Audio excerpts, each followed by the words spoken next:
Olá, amigos e irmãos, sejam muito bem-vindos ao canal A Bíblia em Gotas. Hoje aqui novamente, continuando o estudo da lição com o tema Rompendo o Relacionamento. O estudo é sobre o livro de Gênesis 3, de 1 a 6. Somos gratas a Deus pela companhia de todos vocês que a cada manhã, a cada dia estão conosco no estudo da palavra.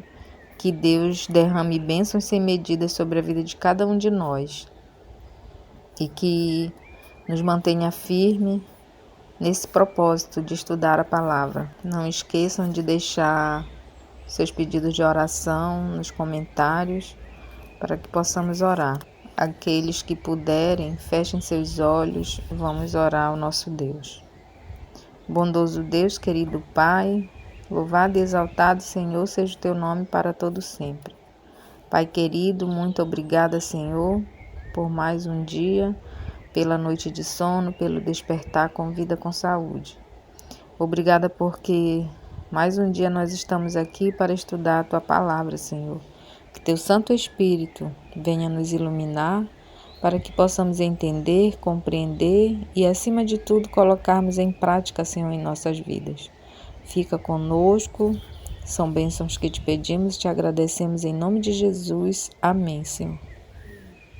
A nossa tendência é de acreditar nas pessoas que conhecemos e desconfiar das pessoas que não conhecemos. Eva teria desconfiado de Satanás. Além disso, qualquer ataque direto a Deus a teria deixado na defensiva. Ou seja, se Satanás tivesse vindo ele próprio falar com Eva, ela já teria desconfiado. Por quê? Porque ela já tinha sido instruída, né? O casal, Adão e Eva, já tinham sido instruídos por Deus, pelos anjos, contra Satanás, né? E por outro lado também, se ele tivesse vindo, mesmo tendo usado a serpente, tivesse vindo já atacando a Deus, Eva também já teria ficado na defensiva, ela já ia ficar na defensiva, né? E então, o que ele fez? Ele tomou algumas medidas, né, para contornar essas defesas de Eva. Então, vamos ver o que o texto de Gênesis 1 a 6 nos diz.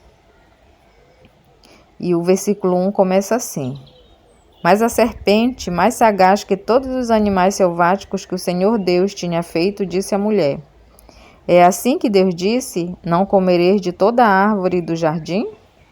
Respondeu-lhe a mulher: Do fruto das árvores do jardim podemos comer, mas do fruto da árvore que está no meio do jardim, disse Deus: Dele não comereis, nem tocareis nele, para que não morrais. Então a serpente disse à mulher: É certo que não morrereis, porque Deus sabe que no dia em que dele comerdes, se vos abrirão os olhos, e como Deus sereis conhecedores do bem e do mal. Vendo a mulher que a árvore era boa para se comer, agradável aos olhos e árvore desejável para dar entendimento, tomou-lhe do fruto e comeu, e deu também ao marido, e ele comeu.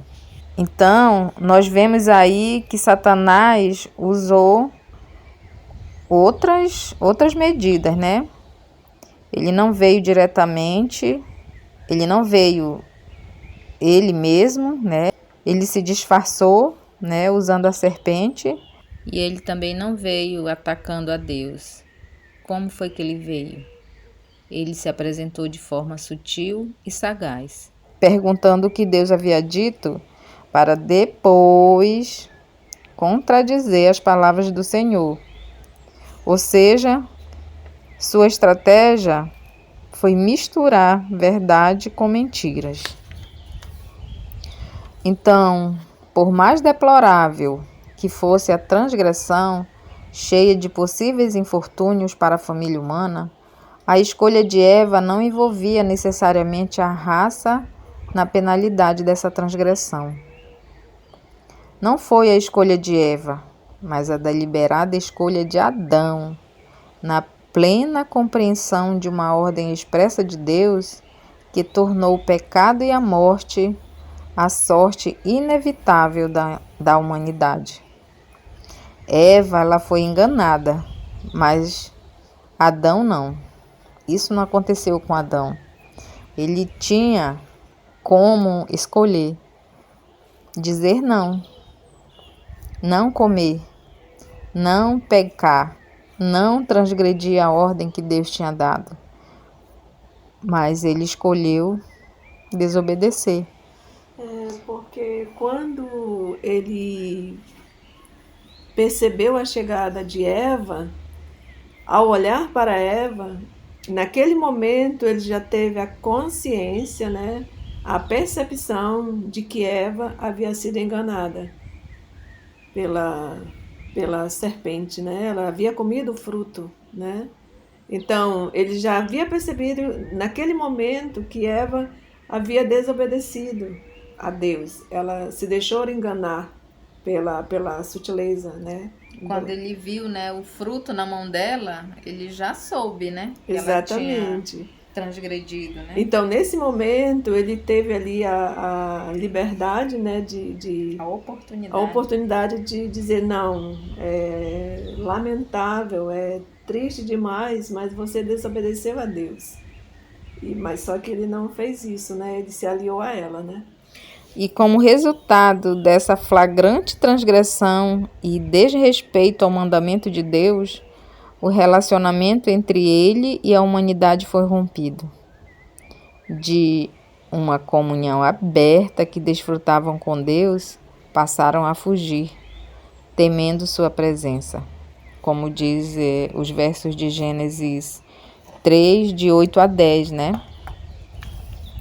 Que diz assim: Quando ouviram a voz do Senhor Deus, que andava no jardim pela viração do dia, esconderam-se da presença do Senhor Deus, o homem e sua mulher, por entre as árvores do jardim. E chamou o Senhor Deus ao homem e lhe perguntou: Onde estás? Ele respondeu: Ouvi a tua voz no jardim e porque estava nu tive medo e me escondi.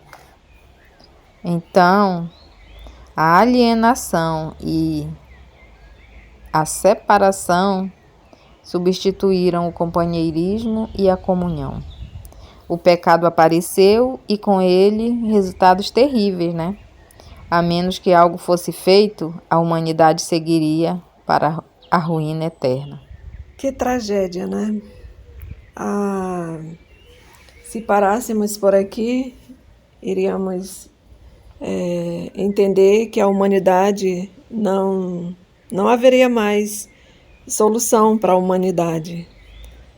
Só que com Deus as coisas são diferentes, porque Deus ele é extraordinariamente sábio, cheio de sabedoria, de poder. E em meio à tragédia, ele fala uma mensagem profética. Vamos ler Gênesis 3,15, que diz assim: O próprio Deus falou, depois que ele viu agora já tudo corrompido, né? Tudo com mancha de pecado. Ele diz: Porém, inimizade entre ti e a mulher, entre a tua descendência e o seu descendente. Este te ferirá a cabeça, e tu lhe ferirás o calcanhar.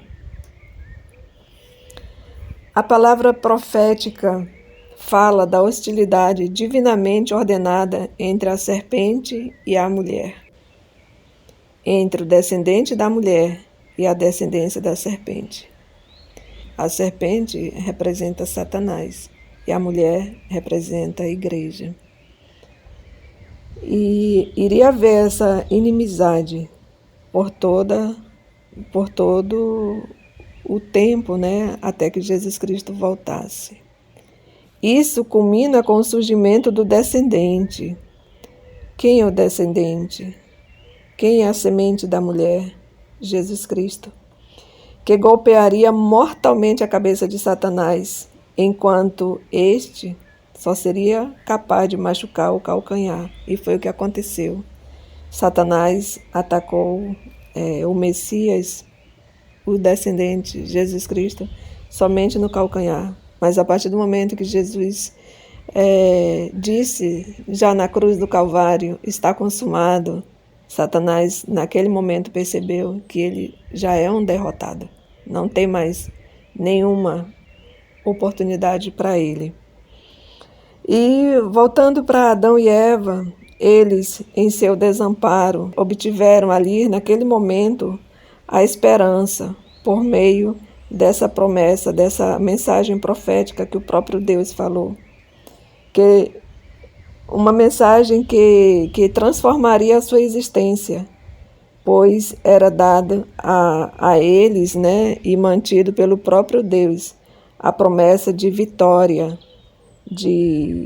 através do Messias, através de Jesus Cristo. Embora vagamente apresentada a eles, né, porque eles não tiveram a oportunidade de ver o Messias, mas ali vagamente eles estavam enxergando em meio à escuridão uma fagulha de luz. Eles estavam enxergando em meio à escuridão trazida pelo pecado a certeza de que a terra seria restaurada, né? De que Jesus Cristo viria para restaurar tudo, para voltar tudo como era antes. E quando nós lemos Gênesis 3:9, Deus pergunta: onde você está? Deus pergunta não porque não soubesse onde eles estavam. Deus pergunta sabendo onde eles estavam. Porém, em vez de os condenar, ele os atraiu. Em vez de os condenar, ele falou dessa promessa. E as primeiras palavras de Deus ao ser humano caído vieram com a esperança de sua graça e misericórdia. E o mais extraordinário é que dia após dia o Senhor sempre nos chama, né? Nós temos Apocalipse, capítulo 3, verso 20, nós podemos ver um convite no último livro, um livro de profecias, onde ele diz, né? O próprio Jesus diz: eis que estou à porta e bato. Se alguém ouvir a minha voz e abrir a porta, entrarei em sua casa e cearei com ele, e ele comigo. Amém? Amém. Deus, ele é extraordinário. Até hoje ele nos chama à sua graça. O que nós precisamos fazer? Abrir a porta da nossa mente, do nosso entendimento, do nosso coração e deixar Jesus entrar. Porque ele não é invasivo como Satanás, né? Ele não usa de sutileza, ele usa de verdade, de amor. E nós concluímos o estudo da semana. E, em resumo, entendemos que Deus nos criou a sua imagem para que tivéssemos comunhão amorosa com Ele. E, embora a entrada do pecado tenha destruído a união original, Deus procura restaurar esse relacionamento por meio do plano da redenção. Como criaturas dependentes, a vida assume verdadeiro significado e clareza somente quando nos unimos ao Criador. Se nós não temos comunhão com o Senhor, a nossa vida aqui nessa terra ela é em vão, porque nós não temos esperança. E se nós não temos esperança, é como se nós estivéssemos somente passando. O ser humano sem um propósito, ele não é nada, ele é como uma folha ao vento. Agradecemos a todos pela companhia e oramos para que possamos continuar com essa missão do estudo da palavra do Senhor. Amém. Neste momento, eu os convido aos irmãos, aos amigos que nos ouvem, para que se unam conosco e possamos fazer uma oração. Oremos. Querido Deus, Pai de amor, louvado e exaltado, Senhor, seja o vosso santo e amado nome por toda a eternidade. Graças te damos, Senhor Deus, pela oportunidade de salvação, Senhor. Muito obrigada por tudo. Em nome de Jesus, neste momento, pedimos que suas bênçãos venham ser sobre nós, e sobre todos os que nos ouvem, Senhor Deus, sobre nossos irmãos, nossos amigos, sobre os nossos familiares, Senhor Deus. Que em nome de Jesus, neste dia, Senhor Deus, estejamos sob a sua proteção. Que os seus anjos nos acompanhem e nos guarde. É o que nós pedimos, orando, agradecidas, em nome de Jesus Cristo. Amém. Amém.